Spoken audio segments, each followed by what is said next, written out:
Servus, Glück auf und herzlich willkommen zum ersten Nationalmannschaftstalk. Nenn ich es jetzt mal. Muss mal die Brille abnehmen. War gerade duschen, da ist noch Hitze im Körper, da beschlägt die Brille immer so. Ja, erstmal vorweg, vielen lieben Dank an meine Kanalmitglieder, auch an die beiden Neuen, an Gerhard Spitzer und Slanky. Vielen lieben Dank. Ja, Thema Nationalmannschaft. Ich kann jetzt nicht so viel zu den sportlichen Leistungen die letzten Jahre sagen. Ich glaube, ich habe in den letzten, I don't know, 5, 6, 7 Jahren vielleicht mal eine Halbzeit gesehen. Von daher bin ich da raus. Ja, da kann ich gar nichts groß zu sagen. Ich kann aber zu ein paar anderen Themen was sagen und kann euch auch mal sagen, warum das so ist. Ihr seht schon hier, ich habe hier Oldschool, das ist das letzte Mal, wo ich die Nationalmannschaft mitgefiebert habe. Da seht ihr schon anhand des alten Trikots, dass das Ganze schon ein bisschen länger her ist. Mein letztes Spiel im Stadion meiner deutschen Nationalmannschaft, habe ich schon mal im anderen Video erzählt, war in Dortmund gegen Schottland. Bei strömenden Regen. Ich weiß gar nicht, ich müsste googeln, wie lange es her ist. Auf jeden Fall 10, 15 Jahre locker. Ja, wann hat es bei mir angefangen mit dem Bruch?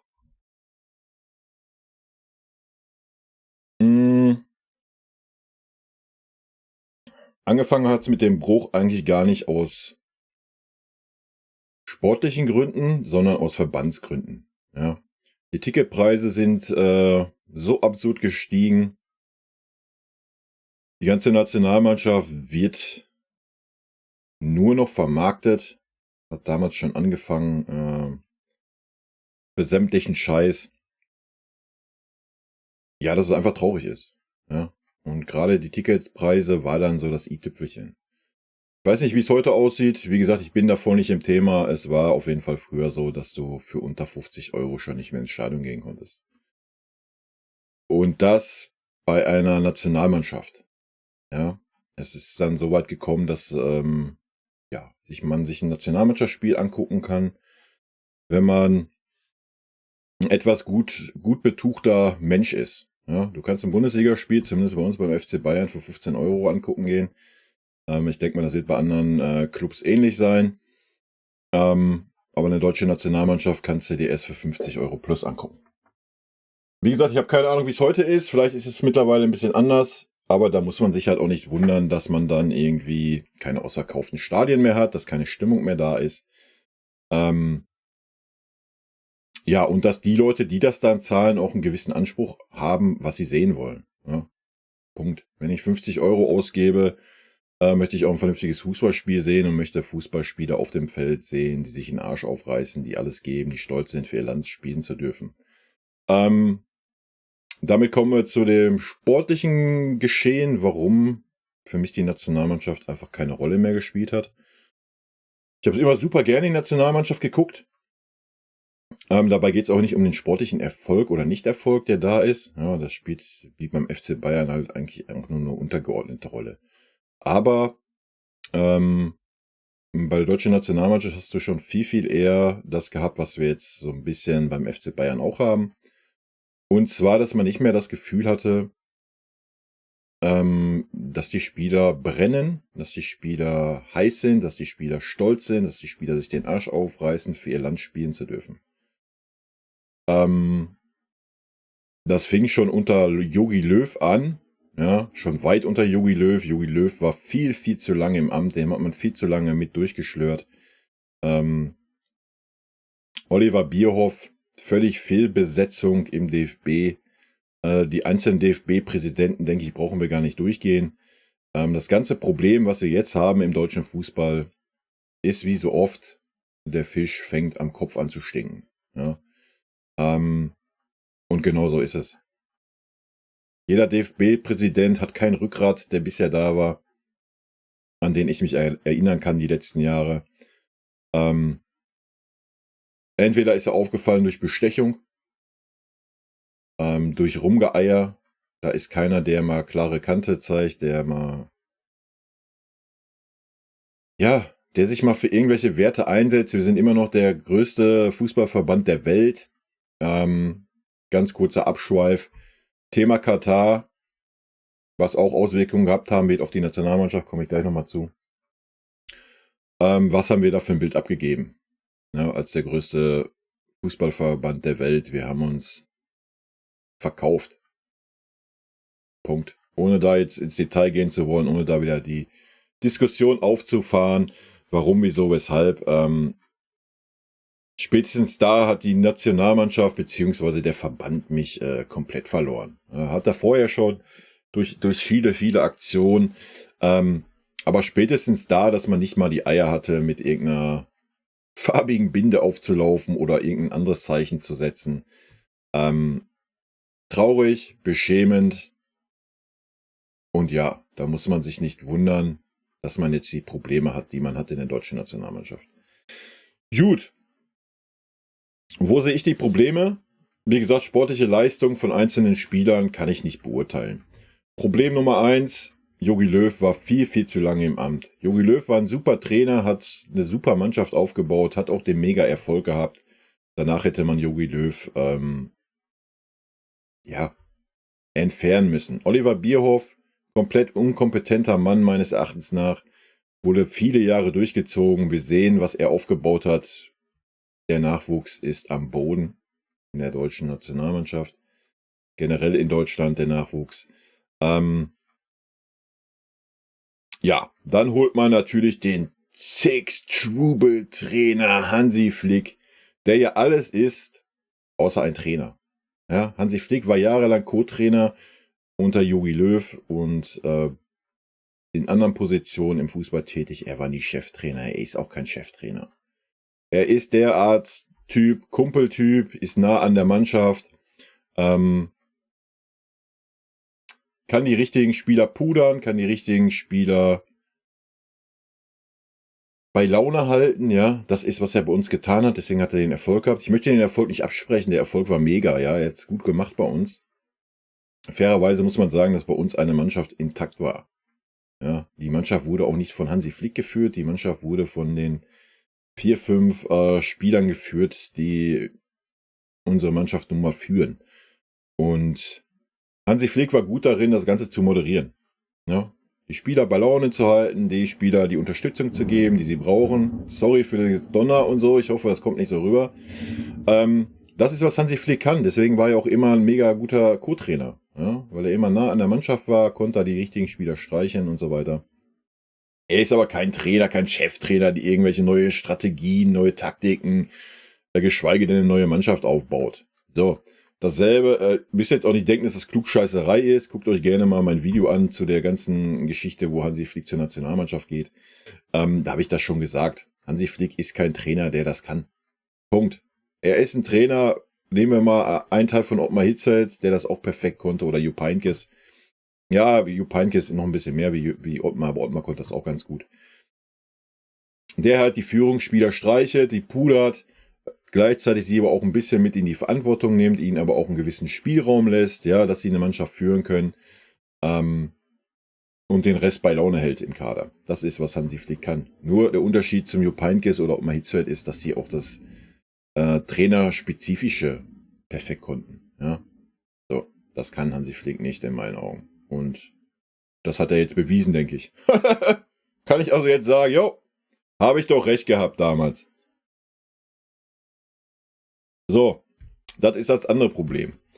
Die anderen Probleme, wenn ich dann immer sehe, wer da teilweise als Co-Trainer da rumdümpelt bei der deutschen Nationalmannschaft, Hannes Wolf, wie hieß der andere, Zorg, nicht Zorg, Alter, ich habe ihn gerade noch im Kopf gehabt, der da von Freiburg irgendwie kam. Du hast da dann auch Co-Trainer hocken, Alter, die keinerlei Ausstrahlung haben oder sonst was. Ja, das ist immer noch eine deutsche Nationalmannschaft, da muss das Beste, was man hat, sitzen. So, ob das ein Co-Trainer ist, ob das ein Cheftrainer ist, klar muss der Co-Trainer mit dem Cheftrainer gut harmonieren, alles gut. Co-Trainer ist jetzt nicht das Maß der Dinge, aber wir haben auf der anderen Seite gesehen, wie wichtig ein guter Co-Trainer wie Hansi Flick es war, das auch sein kann für eine Mannschaft, ja. Und da sehen wir die letzten Jahre gesehen, dass das auch alles Pfeifen waren. Ja, das muss man mal ganz klar so sagen. Nochmal, sportlich möchte ich da jetzt gar nicht groß drauf eingehen, auf die Leistung. Wie gesagt, ich habe da nichts gesehen, kann ich nichts zu sagen. Die Probleme, die ich sehe, man hat den, wie gesagt, habe ich schon gesagt, Jogi Löw zu lange gehalten, hat dann Flick geholt, was meines Erachtens der falsche Mann ist, was jetzt auch bewiesen ist. Man hat jetzt Rudi Völler installiert, der für mich auch der falsche Mann ist. Das ist wieder ein Sportdirektor, der schon scheintot ist. Oliver Bierhoff war damals eigentlich vom Gedanken her, dass man mal einen jungen, innovativen Typen holt, die richtige Entscheidung. Er hat es am Anfang auch relativ gut gemacht. Man hat viel zu lange an ihm festgehalten. Ja.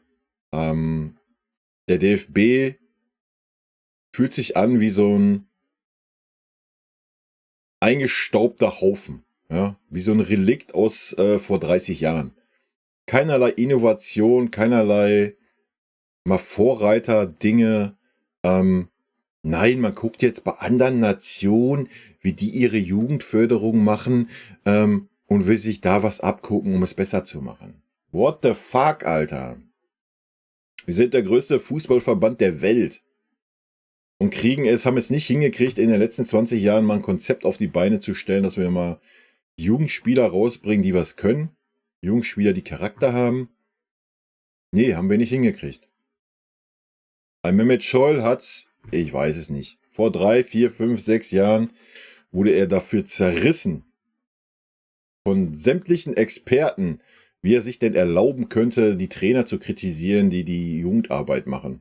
Er hat von den sogenannten Laptop-Trainern gesprochen. Am Ende hat er recht gehabt.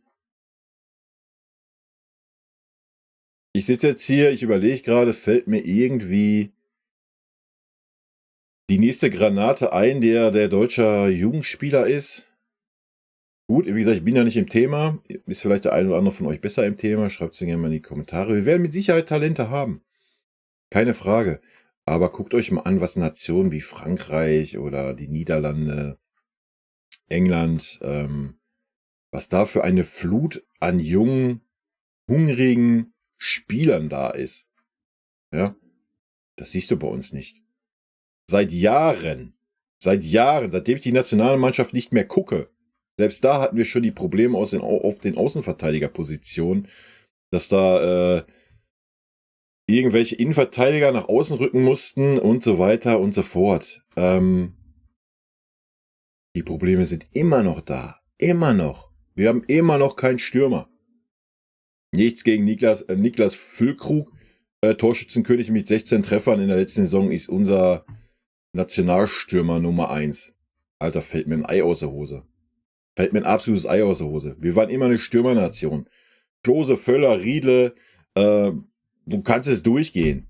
Ja, vom Müller, ganz früher fangen wir gar nicht erst an. Wir waren immer eine Stürmernation. Wir haben seit Jahren keinen Stürmer. Wir bilden keine Stürmer mehr aus. Weil wir irgendwann mal da waren bei Jogi Löw. Ja, eigentlich brauche ich keinen Stürmer. Ich habe Mario Götze, das ist immer eine falsche 9 und falsche 9 ist geil. Das ist das, was wir brauchen. Ja, Götze hat dann auch das Tor gemacht, alles gut. Aber man muss doch mal, es kann doch nicht sein, dass die alten greisen Herren diese Schwächen nicht erkannt haben. Ja? Und jetzt geht man wieder in dieselbe Schiene rein mit dem Rudi Völler. Du musst da jetzt mal einen innovativen, jungen Mann mit Ideen, mit Visionen holen und da installieren und den dann auch mal machen lassen. Aber nein, dann wird eine Taskforce gegründet, wie beim FC Bayern. Da sind jetzt der Sammer, der, was weiß ich, wer da alles drin ist, der Watzke und hast du nicht gesehen.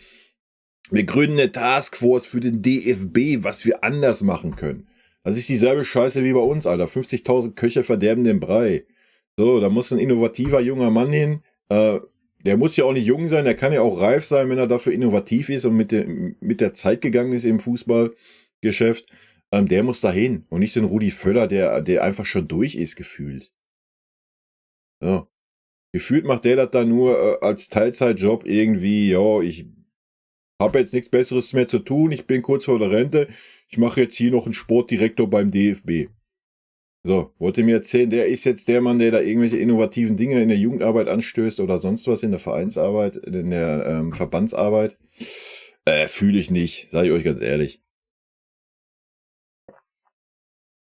Ja, das ist meine Meinung zu den handelnden Personen, die da aktuell sind. Ich weiß noch nicht mal, wer gerade DFB-Präsident ist. Kann ich euch noch nicht mal sagen. Traurig, oder? Wirklich traurig. So viel interessiert mich dieses Thema. Ja. Dieses Video mache ich auch nur, weil danach gefragt wurde von eurer Seite her. Wie gesagt, für mich war die Nationalmannschaft nach der Geschichte im Katar oder der Verband, ja, muss man gar nicht auf die Nationalmannschaft schieben, eher auf den Verband, endgültig durch. Ja. Vorher war es schon uninteressant, aber dann war es endgültig durch. Hansi Flick, kommen wir mal aufs aktuelle Geschehen zurück. Habe ich schon gesagt, meine Meinung zu, stehe ich zu. Dass er jetzt den Leon ausgebootet hat, I don't know. Weiß ich nicht, was er damit bezwecken wollte. Wollte er jetzt sagen, ja guck mal, ich nehme auch jetzt mal einen Arrivierten vom FC Bayern raus, um da mal ein bisschen zu kitzeln. Ich mache jetzt mal den Gündogan zum Kapitän und setze den Kimmich mal nach hinten rechts.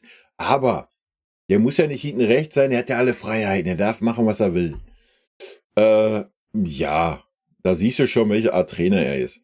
Über Leon, den mal rauszunehmen, sportlich, kann man sicher streiten, kann man sicher Argumente dafür finden, gar keine Frage. Ja, er hatte jetzt wieder aufsteigende Form, war jetzt völlig lächerlicher Zeitpunkt, das jetzt zu machen, hätte man, wenn dann, viel früher machen müssen. Weiß ich nicht, warum. Nochmal, ich denke, da wird es ein paar Reibereien auch gegeben haben. So von wegen Neuer und Goretzka waren ja die beiden Spieler, die in Katar schon ein Statement dalassen wollten. Und da wird auch ein bisschen im Mannschaftsgefüge auch kaputt gegangen sein. Ne? Sport und Politik, ja, ist halt heutzutage so, gehört zusammen. Und gerade als Nationalmannschaft nochmal hätte man da ein Zeichen setzen müssen. Selbst wenn das vom Verband aus, was jetzt dann auch wurde, verboten wurde, wäre es ein gutes, klares Statement gewesen, wenn sich so ein Arriveta-Spieler wie Neuer das einfach ignoriert hätte. Was hätte Neuer zu verlieren gehabt? Hätte alles gewonnen, alles erreicht mit der Nationalmannschaft und hätte sich damit auf jeden Fall auch auf eine andere Art und Weise ein Denkmal setzen können. Aber das Thema, habe ich schon gesagt, wollen wir nicht wieder aufrollen. Gut, also halten wir fest, verkehrte Personalentscheidung meiner Meinung nach. Trainermäßig wie auch Sportdirektormäßig und auch alle anderen Führungspositionen beim DFB. Ja. Wir hatten mal eine Phase, wo da diese ganzen Bestechungsskandale rauskamen. Da hätte man mal nutzen sollen und mal komplett aufräumen sollen. Ja, aber auch da hocken überall Leute, die da nur hocken und auf sich bedacht sind und dass sie sich die Taschen voll machen. Ja. Und die Nationalmannschaft ist halt schon lange nicht mehr diese nahbare Nationalmannschaft, die für die Fans spielt. Die Nationalmannschaft kommt rüber vom Image her, jo, wir sind die Werbeplattform Nummer 1 und müssen dafür sorgen, dass der DFB Geld kriegt. Der DFB kommt so rüber, weil es werden Freundschaftsspiele rausgeballert, wann immer irgendwo auch nur ein verfickter Termin frei ist. Ich meine, wir spielen, Dienstag ist nochmal ein Spieltag. Klar, das betrifft nicht nur die deutsche Nationalmannschaft, aber Dienstag ist nochmal ein Spieltag und Freitag ist das Topspiel Bayern gegen Leverkusen. Alter, merken die noch was? Ja. Also da wird jeder Moment genutzt, ja, weil jedes Spiel natürlich Kohle bringt.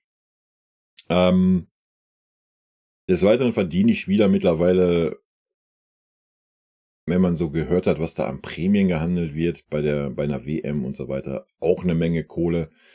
Fühle ich gar nicht, sage ich euch ganz ehrlich. Also ein Nationalspieler hat keinerlei Geld zu bekommen. Punkt.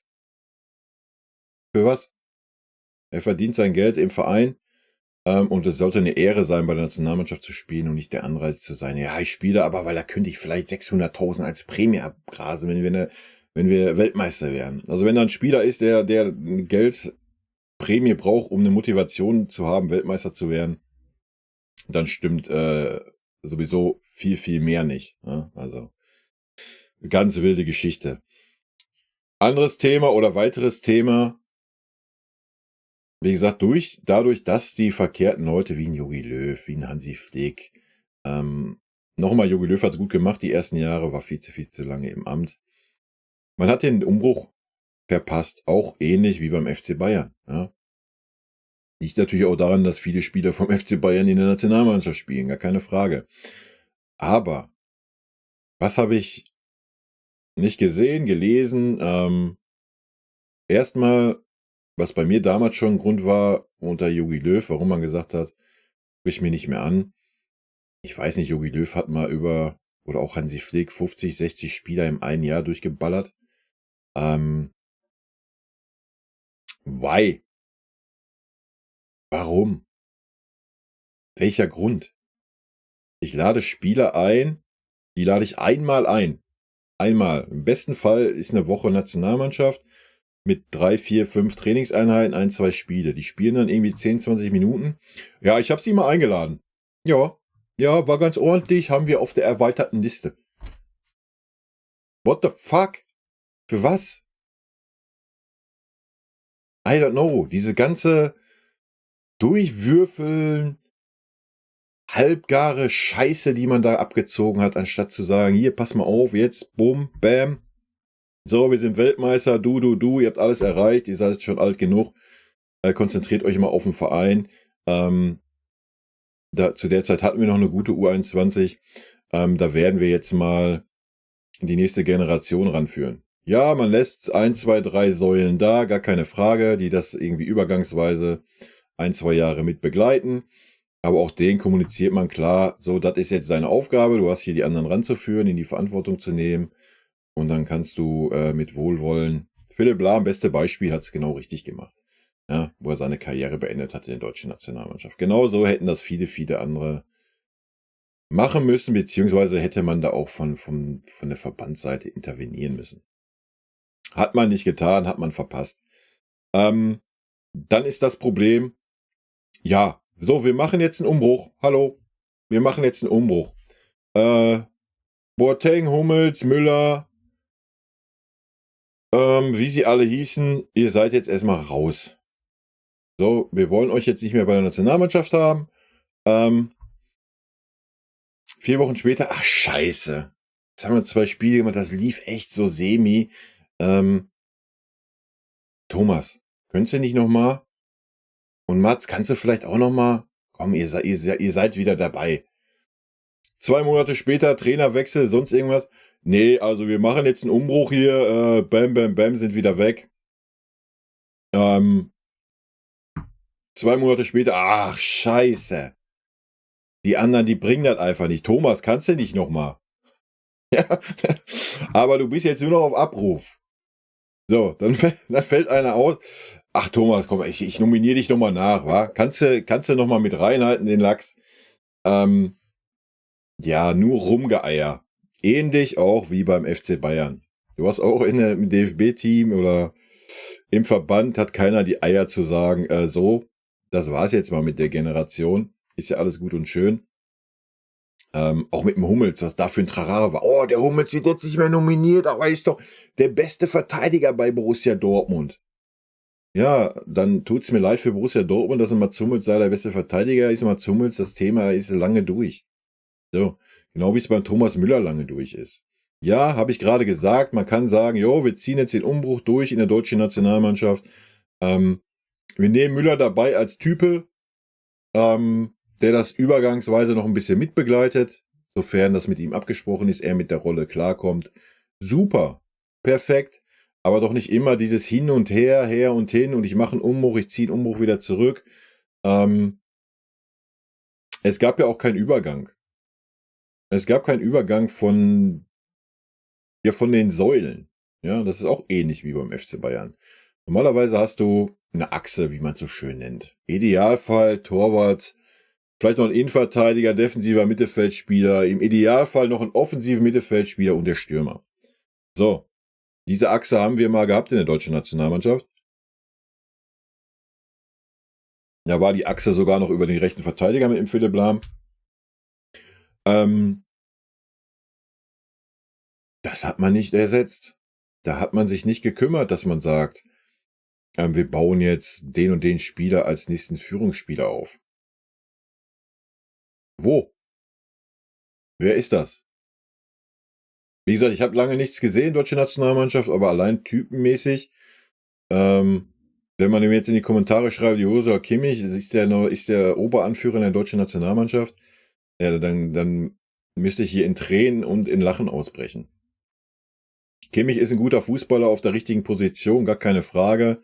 Er mag vielleicht auch außerhalb des Platzes ein Führungsspieler sein. Er ist aber mit Sicherheit nicht der große Capitano und irgendwie der große Anführer auf dem Feld. Ja, also das kann ich zu 100% beurteilen. Da ist Goretzka ja noch mehr Anführer wie ein Kimmich. Wenn Goretzka mal die Form hat, dass er sich das erlauben kann. Ja, auch da ist ein Riesenvakuum. Und keine Ahnung, ich weiß nicht, soll jetzt ein Rüdiger die neue Achse sein? Ich weiß nicht, ob der aktuell viel spielt. Welcher Torwart? Der Stegen, ja klar, Barca, alles gut. Aber auch da hätte man dann mal sagen müssen, pass mal auf, Manu, hier der Ter Stegen, so wie man es damals beim Olli getan hat, obwohl das da damals aus meiner Sicht die falsche Entscheidung war. Aber da hat man halt die Eier gehabt, um zu sagen, hey, wir sind Deutschland, wir sind eine Torhüter-Nation, wir haben genug Torhüter. Bam, so, der ist jetzt der etwas Jüngere dran. Du bist Weltmeister geworden, du hast alles erreicht, bist Kapitän hier. Es ist Zeit, dass ein anderer auch seine Chance bekommt. Fertig. Wäre doch völlig okay gewesen, völlig legitim gewesen. So, dann hättest du da schon mal einen gehabt, wo man sagt, jo, das ist jetzt unser Stammspieler, den nehmen wir jetzt in die Verantwortung. Natürlich muss das auch ein Typ sein, der das kann, der das möchte, der Führungsspieleranspruch hat. Das weiß ich nicht, ob Ter Stegen so der Typ dafür ist. So auf dem Platz kam er immer nicht so rüber, keine Ahnung, kann ich schwer beurteilen. Aber so hätte man die ganze Chose angehen müssen, nicht nur auf der Torwartposition. Abwehr dasselbe. Ja. Auch da ähnliche Probleme wie beim FC Bayern. Wer soll denn da jetzt der Organisator sein? Der Viererkette? Ein Süle, ein Schlotterbeck? Nichts gegen die Jungs. Ja, aber das sind halt keine Spieler, die sagen, ich bin hier der Abwehrchef, ich koordiniere hier die Viererkette.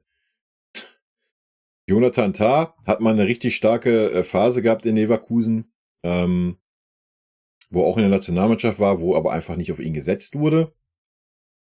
Eben durch die Sachen, dass man die Alten da alle ewig mit durchgezogen hat. Ich weiß nicht, wie jetzt seine Leistungspotenzial bei Leverkusen ist, werden wir ja vielleicht sehen am Freitag, wenn wir gegeneinander spielen. Auch da hat man es verpasst. Ja, man sagt dann, ja, tschüss, Mats, hau mal rein, deine Leistung passt nicht mehr, bla Sülz. Ja, aber ein Hummels ist halt diese Art Spieler. Der Führungsspieler, der die Viererkette organisiert, der auch vorangeht. Auch wenn die Leistung mal nicht stimmt und so weiter. Das hat man verpasst. Ja, da dann auch den nächsten zu haben, wo man das sagt. Ein Rüdiger, ist ein Rüdiger das aktuell? Füllt der die Rolle aus? Weiß ich nicht. Rüdiger war für mich immer ein durchschnittlicher Bundesligaspieler. Nicht mehr, nicht weniger. Ob er jetzt bei Real Madrid spielt oder bei Buxtehude, ist mir eigentlich Wurst. Fußballerisch ist das eine Wurst. Ja, ist das die richtige Einstellung? Zweikampfstark, laufstark, fickerig, gallig. Das ist das Positive. Aber ansonsten, I don't know. Ich weiß nicht, wie weit er jetzt Führungsspieler ist. Könnt ihr vielleicht besser beurteilen, die irgendwie die Nationalmannschaft gucken. Dann geht's weiter, Mittelfeld. Kimmich haben wir gerade abgearbeitet. Kimmich könnte ich ein extra Video zu machen. Warum nicht drüber reden? Gündogan? Nein, Gündogan ist für mich auch nicht der Anführertyp. Ja, auch wenn er bei Man City war, war sogar Kapitän da, glaube ich, oder? Oder war es De Bruyne? Ich weiß es nicht. Ist auch Wurst. Aber auch er ist nicht der große Lautsprecher. Meiner Meinung nach. Nicht der, wo man sagt, yo, du bist jetzt hier der Anführer in unserer Nationalmannschaft. Das hat Flick ja jetzt irgendwie versucht, warum auch immer. Wahrscheinlich, weil Kimmich halt nicht dieser Anführer auf dem Platz ist. Vielleicht neben Platz, mag sein. Auf dem Platz ist das definitiv nicht. Vielleicht hat man sich da neue Impulse durch Gündogan erhofft, aber man hat das ja auch dann noch so hingestellt. Ja, das ist jetzt ein Führungsduo. What the fuck, Alter. Nochmal, viele Köche verderben den Brei. Ja, ich weiß, heutzutage ist alles weichgespülte Hierarchien, flache Hierarchien, alle haben das gleiche Mitspracherecht und bla und Sülz. Gute Sache, gar keine Frage, aber im Leistungssport, gerade im Fußball, ist es einfach, du brauchst keinen Brüllaffen, wie wir es jetzt in den Kommentaren stehen hatten. Du brauchst aber Spieler, an denen sich andere Spieler orientieren können und hochziehen können und festhalten können. So doof sich das anhört. Du brauchst einfach diese 3, 4 Säulen in der Mannschaft. Und die gibt es in meinen Augen in der Nationalmannschaft nicht. So, soll ein Musiala, ein Wirtz, sollen die solche Rollen übernehmen? Nein, natürlich nicht. Ein Sané, ein Gnabry, ja, können gute Fußballer sein, sind aber bei aller Liebe keinerlei Führungsspieler, keinerlei Spieler, wo man sich dran hochzieht. Soll man sich an den Abwinken beim Sané hochziehen oder beim vorne stehen bleiben vom Gnabry? Das passt halt alles nicht. Ja? Und wenn du dann diese 3, 4 Spieler hast, musst du klipp und klar sagen, das sind die, Punkt. Und dann können die auch mal schlechtere Leistungen bringen. Ja, das kann man dann verstehen, dass man die das dann so hinnimmt. Aber du brauchst diese Säulen. Gerade in einer Nationalmannschaft, wo du halt nicht Woche für Woche zusammen bist, Woche für Woche trainierst, brauchst du mal so einen Stamm. Ja? Und dieser Stamm muss dann die anderen Spieler, die kann man auch mal austauschen, muss sie dann unterstützen, mit ranführen und so weiter. Das alles sehe ich in der Nationalmannschaft nicht. Ohne, dass ich jetzt irgendwelche Spiele die letzten Jahre gesehen habe. Von daher, keine Ahnung, wenn ihr die Spiele geguckt habt, könnt das vielleicht dann als dummes Zeug abtun. Das ist auf jeden Fall meine Meinung. Dass wir eine gewisse Qualität an Spielern haben, auch wenn unser Nachwuchs gerade absolute Rotze ist, was einfach daran liegt, ich hoffe, der Regen stört nicht so, dass man keine Persönlichkeitsentwicklung mehr macht. Wie ich gerade sagte, flache Hierarchien, ja, es wird aber alles so auf Einheitsbrei getrimmt in der Jugend. Ja? Da heißt es, entweder bist du hier auf dieser Schiene, bist du das nicht, fällst du aus dem Raster raus. Es gibt nicht mehr die Effenbergs, die Scholz, die Matthäus, die super unbequemen Spieler, die eine eigene Meinung haben, die einen eigenen Spielstil pflegen. Nein, alles muss diesen Spielstil haben, muss diese Taktik beherrschen, hat die Fresse zu halten. So. Und da wundert man sich, dass man keine Anführer mehr herausbringt. So, guckt euch doch die Lücke an. Guckt euch die Lücke an. Wir setzen alles auf den Joshua Kimmich beim FC Bayern und der Nationalmannschaft als unseren Anführer. Was da einfach nie ist. Meiner Meinung nach. Und wer soll der Nächste sein? Fällt euch jemand ein? Mir fällt keiner ein. Aber ich bin auch nicht so nah dran. Vielleicht ihr, schreibt es mir gerne in die Kommentare. Ja, das nur mal ganz kurz zu der Jugendarbeitsgeschichte, die halt gerade völlig weird ist im deutschen Fußball. So, jetzt bin ich natürlich vom anderen Thema abgekommen. Genau, Führungsspieler. So, oder generell mal der Kader. Ja. Bei mir war es damals so, dass ich mich gefragt habe, warum manche Spieler eingeladen wurden. Mesut Özil wurde eingeladen, Alter, der noch mehr Lethargie hatte wie ein Sané, der teilweise gewirkt hat, so, ich habe keinen Bock. Na klar, hat er eine gute Phase beim DFB gehabt, aber er hat auch eine Phase gehabt, Alter, da war endlich alles unter Kanone. Ich habe gerade noch gesagt, du musst ein paar Säulen haben, aber ein Özil war für mich nie eine Säule. Ja, der war ein Mitläufer, wenn es gut lief, wenn es schlecht lief, ist er untergegangen wie ein Stein, Alter. Was auch legitim ist ein Sané, ein Gnabry sind dieselben Typen. Alles gut. Ja.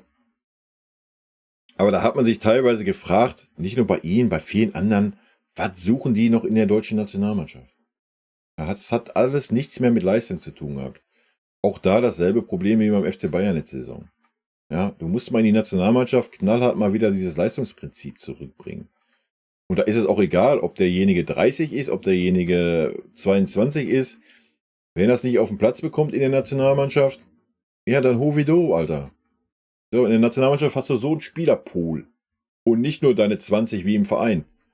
So, du musst aber dann auch mal die Eier haben, da mal andere Leute reinzuholen. Ich kann mich noch erinnern, dass mal ein Günther eingeladen wurde. Günther, Kapitän von Freiburg, rennt immer hoch runter die Linie, ist ein Außenverteidiger, war irgendwie mal dabei, ist dann wieder weg. I don't know why. Klar ist er jetzt keiner von internationalen Topniveau.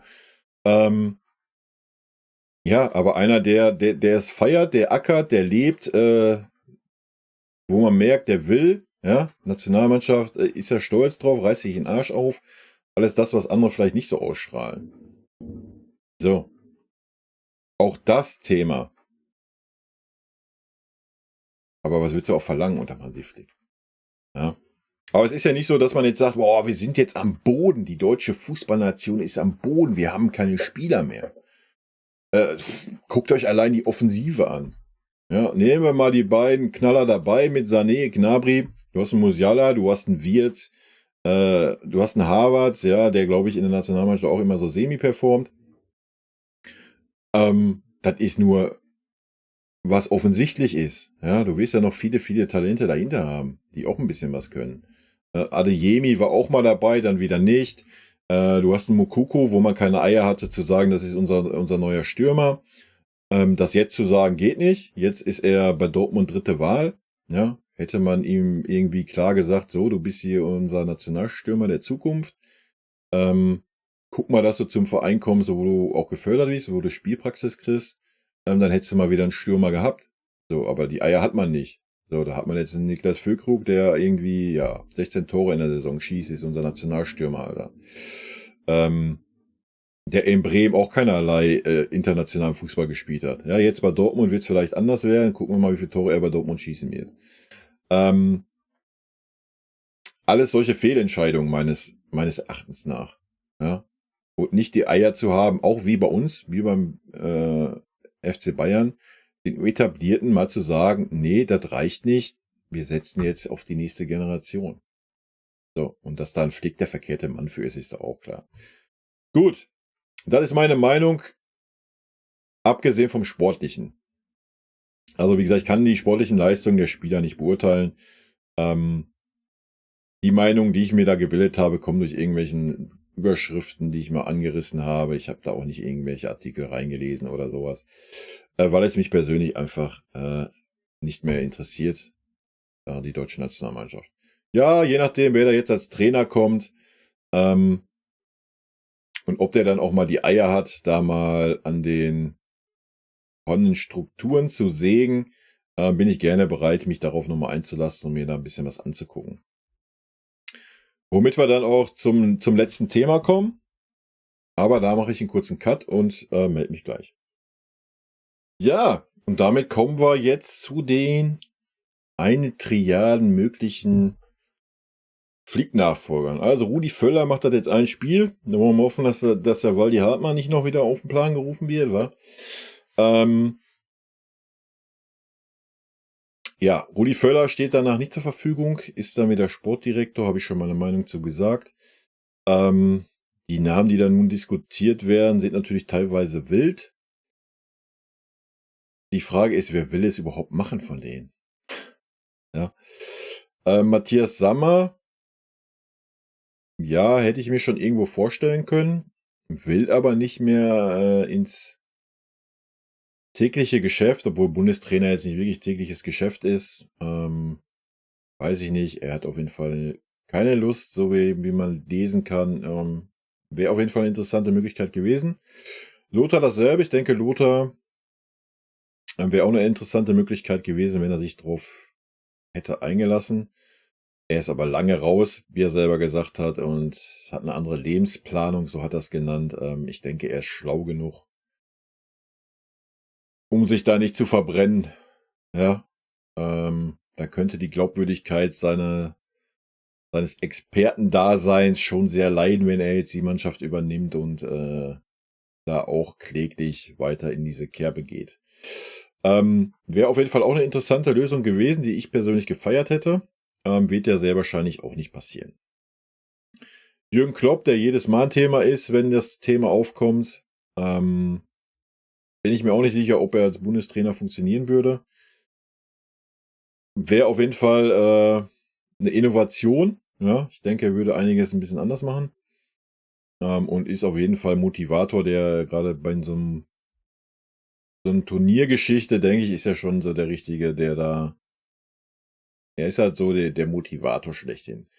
Aber ob er die Spieler erreichen würde, die er da hat, weiß ich nicht, bin ich mir auch nicht sicher. Ob er überhaupt zur Verfügung steht, ob man das in eine parallele Rolle machen kann, was früher ja möglich war, irgendwie heutzutage nicht mehr, warum auch immer. Da sei mal dahingestellt. Ich denke nicht, dass er Liverpool verlässt, um Nationaltrainer zu werden. Die Stellung des Nationaltrainers ist jetzt auch nicht mehr so, wie sie mal war. Ja, sonst hätten wir da nicht jahrelang einen Jogi Löw hocken gehabt und dann einen Hansi Flick dahingesetzt. Wenn wir irgendwie die super Alternativen hätten, wo jeder drauf Bock hat, Nationaltrainer zu werden. So, wen hatten wir noch in der Verlosung? Stefan Kunz, der es bei der U21 gut gemacht hatte. Kann ich ganz schwer einschätzen. Ich weiß nicht, ob er auch so der Ja-Sager ist im DFB. Kann ich mir schon gut vorstellen, jeder, der da irgendwie in dieser Jugendgeschichte war. Ja, aber er hat's da gut gemacht. Felix Magath, wow. Ich weiß nicht, ob das Thema Nationalmannschaft und Angst funktionieren wird. Felix Magath ist schon ein Trainer, wo es um Angst geht. Ja, hat er selber mal gesagt, wenn ihr euch da mal den einen oder anderen Podcast anhört. Weiß ich nicht. Weiß ja auch nicht, inwieweit sich im Felix weiterentwickelt hat. Ja, zutrauen würde ich es ihm, aber du kannst schlecht, wenn du vom Verein zur Nationalmannschaft kommst, kannst du nicht anfangen, da Konditionstraining zu machen und Medizinbällen irgendwelche Berge hochzulaufen. Du solltest fitte Spieler von den Vereinen kriegen und nicht anfangen, in den 5 Tagen dann die Spieler kaputt zu trainieren. Von daher weiß ich nicht, wie weit da ein Felix Magath irgendwie der richtige Mann wäre. Dann hörst du immer wieder Julian Nagelsmann. Weiß ich nicht, ob das so die Erfüllung wäre für ihn. Die andere Sache, ich glaube nicht, dass der DFB uns 20 Mille zahlen wird. Und ich sehe es auch nicht ein, dass wir wieder mal einen Trainer für Nüsse zum DFB ziehen lassen, nur damit der DFB irgendwie gut dasteht. Also müsste der DFB 20 Mille zahlen, wird er nicht tun. Also von daher denke ich mal, ist das auch kein Thema. Und ich glaube auch nicht, dass ein Julian Nagelsmann darauf Bock hat. Ja, dann wird das alles schon dünn, wa? Ich weiß nicht, wer aktuell noch gehandelt wird. Ich kann ja mal googeln. Deutscher Nationaltrainer. Rudi Völler. Rudi Völler, der zieht's durch. Gebt mal Nachfolger noch ein. Vielleicht gibt's da was. Ja. Wie gesagt, die Frage ist, welcher Hannes Wolf, Alter, wenn ich den da lese, fällt mir ein Ei aus der Hose. Genau, Van Gaal war noch in der Auswahl. Fliegt Nachfolge. Nagelsmann, Klopp oder sogar Van Gaal. 5 Kandidaten. Was haben wir hier noch für 5 Kandidaten? Komm. Zeig ich her. Lothar Matthäus haben wir abgehandelt. Julian Nagelsmann haben wir abgehandelt. Jürgen Klopp haben wir abgehandelt. Stefan Kunz. Auch schon 60 mittlerweile. Ja, alte Belly, ey. Ja, weiß ich nicht. Schwierig. Louis van Gaal wäre natürlich eine Bombe.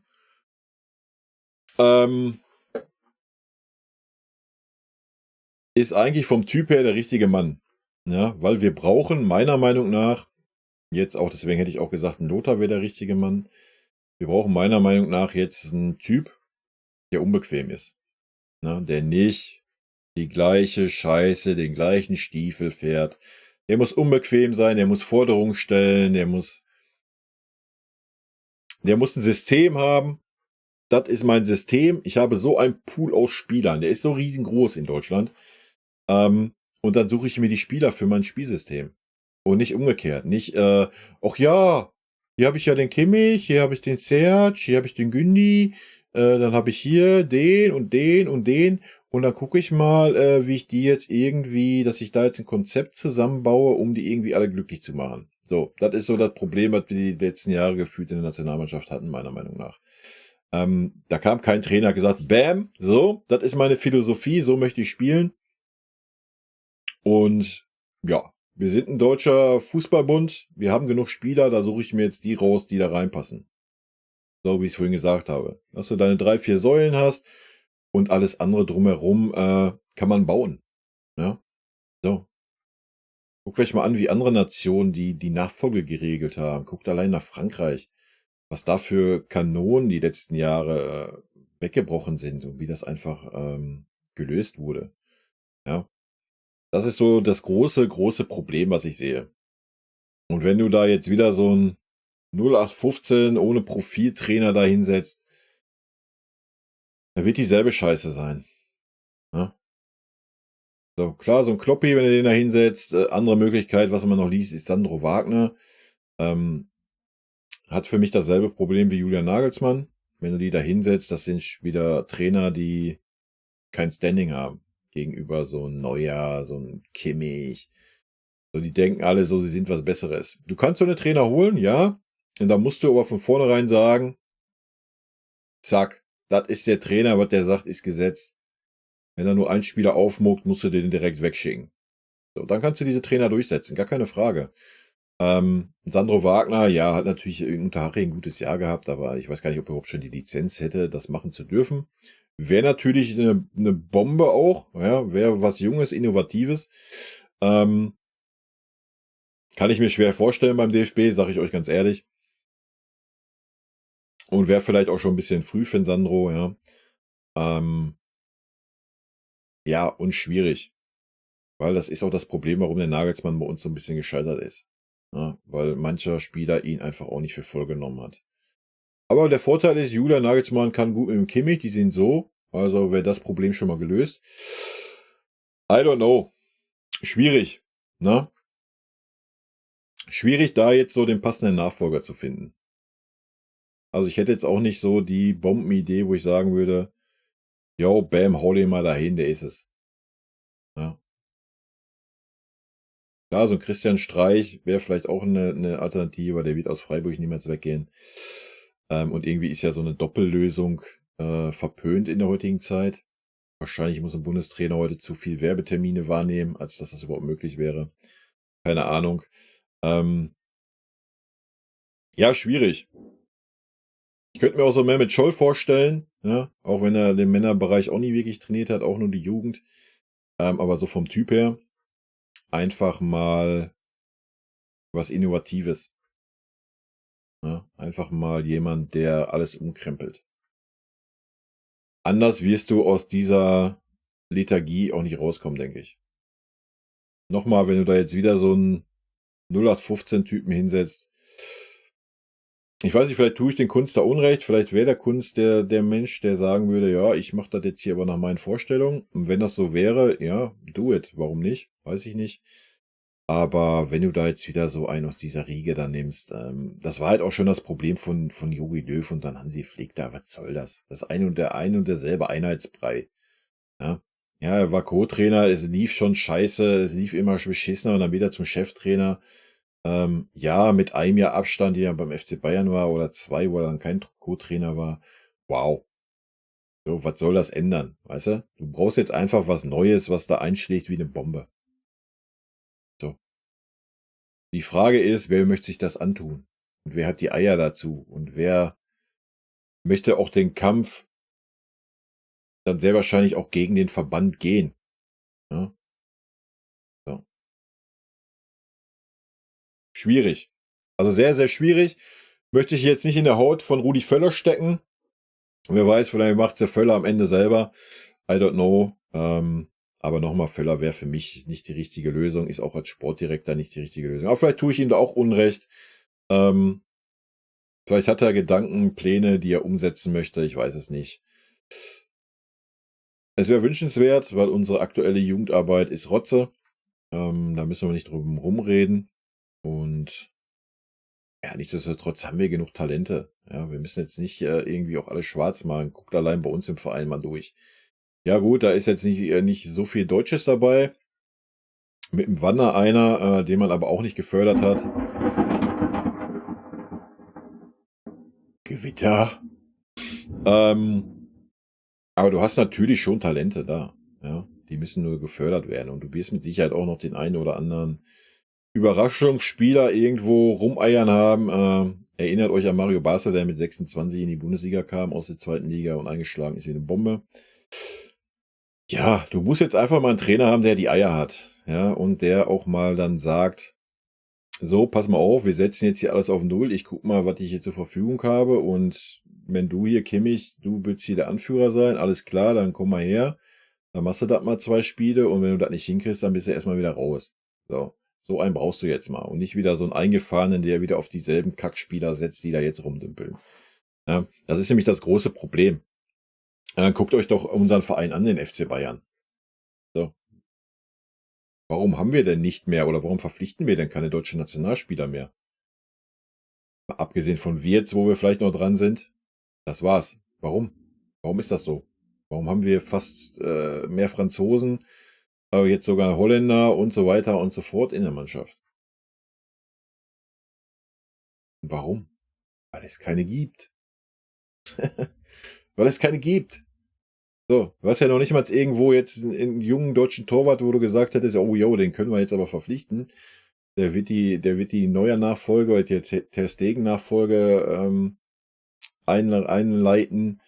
Wen hast du danach, nach denen, die jetzt aktuell bei der Nationalmannschaft sind? Ja, du hast den Trapp noch, ich weiß nicht, Trapp ist aber auch schon jetzt an die 30 oder nicht. Ter Stegen ist auch schon älter. Was kommt nach den beiden zum Beispiel? Ähm, Bin ich aber auch nicht wirklich im Thema. Vielleicht ihr besser. Schreibt sie gerne in die Kommentare, wenn ihr da Ideen habt. So, aber warum verpflichten wir keine? Unser Anspruch war immer, ja, wir wollen die besten deutschen Spieler in unserem Kader haben. Ja, das sind aktuell Gnabry, Sané, Kimmich und Goretzka. Musiala nehmen wir mal raus. Musiala ist ein Megatalent, aber der wird ja auch nicht jemals irgendwo anders aufgebaut. Beziehungsweise in England ausgebildet. Spricht auch schon Bände, ja, bei uns dann vollendet. Schwierig. Schwierig, das ganze Thema. Ja, ich bin gespannt, wie es weitergeht. Ist auf jeden Fall gerade ähnlich interessant wie bei uns im Verein. Ja, das muss man mal ganz klar so sagen. Wie gesagt, je nachdem, wer da als Trainer kommt und ob der. Also ich gehe dann erstmal rein. Wenn ein neuer Trainer da ist, gehe ich erstmal rein. Thema Nationalmannschaft. Wenn er da aber die alte gleiche Scheiße durchzieht, wie es so ein Löw und Flick und so getan haben, bin ich da auch ganz schnell wieder raus. Ja. Wenn, dann möchte ich jetzt Veränderung sehen, Mut für was Neues. Ja, ich glaube nicht, dass wir in Deutschland keine linken und rechten Außenverteidiger haben. Oder dass wir auch keine anderen Stürmer haben, außer Niklas Füllkrug. Ich denke, da gibt es Alternativen, da muss man sich nur mal trauen. Und das ist, was ich von einem neuen Bundestrainer erwarte. Und ich denke, auch mittelfeldmäßig, man muss viele alte Zöpfe abschneiden, meiner Meinung nach. Wie ich es vorhin schon sagte. Und man muss natürlich eine Achse haben. Man muss 3, 4 Spieler haben, wo man sagt, so, ihr seid jetzt hier die neue Führungsriege. Das erwarte ich von euch. Das. Und entweder können die das erfüllen oder nicht. Und wenn nicht, dann muss man die auch knallhart aussortieren. So, das ist eine deutsche Nationalmannschaft und nicht irgendein Verein, wo es nur 20 Spieler gibt, sondern ich habe es schon 100-mal gesagt, es gibt einen riesigen Pool an Spielern, auch wenn der Pool gerade nicht so super krass mit den Superstars gefüllt ist. Aber nochmal offensiv haben wir, abgesehen vom Stürmer, ja, was, wie wir gesehen haben, ein großes Problem sein kann. Dahinter sind wir offensiv, haben wir genug Auswahl in Deutschland. Da müssen wir uns doch gar nichts vormachen. Ja, im Mittelfeld haben wir genug Achter. Ich denke, das ist auch klar. Das kommt aber dann auch darauf an, wie der Trainer spielen will. Will er einen Sechser haben? Möchte er keine Sechser haben? Spielt er vielleicht mit Dreierkette? Dann brauchst du nicht unbedingt einen Sechser, meines Erachtens nach. Dann brauchst du aber natürlich 3 gute Innenverteidiger und so weiter und so fort. Aber es ist ja nicht so, dass es keine guten Spieler gibt. Also Süle und Schlotterbeck sind mit sicher keine schlechten Spieler. Nur die müssen dann auch mal wieder an ihr Leistungsniveau kommen und brauchen auch einen in der Dreierkette, der sie führen würde. Ja? Weil das sind für mich beides keine Anführertypen. Habe ich ja vorhin schon gesagt. Ja, also ich würde mich jetzt nur noch wiederholen. Ich habe auch lange genug gequatscht. Das ist meine aktuelle Meinung zur deutschen Nationalmannschaft. Schwierig, da jetzt den richtigen Mann zu finden, der auch Bock hat, ja, der das auch eingeht und sagt, jo, ich will das unbedingt, ich habe Bock, ich bin heiß. Ich bin sehr gespannt. Wer es werden wird. Und ja, jetzt ist ja teilweise, was ich noch gelesen habe, so die Übergangslösung, so, ja, macht jetzt der Lothar für 8 Monate und dann kommt der Kloppi und so. Weiß ich nicht. Ich denke, es ist jetzt an der Zeit zu sagen, bam, wir brauchen jetzt einen Bundestrainer, der Bock hat, der will, der neue Reize setzt, der eine neue Mannschaft aufbaut. Und dem muss man dann auch zu 100% zur Seite stehen. Ja, auch wenn in 8 oder 9 Monaten eine Heim-EM ist, ja, und man die vielleicht dann versaut, aber was haben wir noch zu verlieren? Ich denke, unsere Nationalmannschaft ist gerade am Boden. Ja? Wir haben 4-1 gegen Japan zu Hause verloren. Also ja, natürlich haben die anderen Nationen irgendwo aufgeholt im sportlichen Bereich, aber Japan hat uns 4 Tore eingeschenkt. Japan. Ja. Wild. Gut, das sind meine 2 Cents dazu. Leute, ich bedanke mich fürs Zusehen. Haut mir gerne die Kommentare voll. Sollten da genug Kommentare kommen, mache ich da gerne die kommenden Tage dann nochmal so ein Eure-Kommentare-Video zu. Wie gesagt, zu den sportlichen Leistungen in der Nationalmannschaft von einzelnen Spielern oder von generell der Mannschaft kann ich nichts sagen. Ne? Deswegen habe ich das versucht, das außen vor zu lassen und nur so meine Meinung zu den Grundproblemen, die wir im deutschen Fußball und in der Nationalmannschaft haben, zu sagen. Joa. Tschö.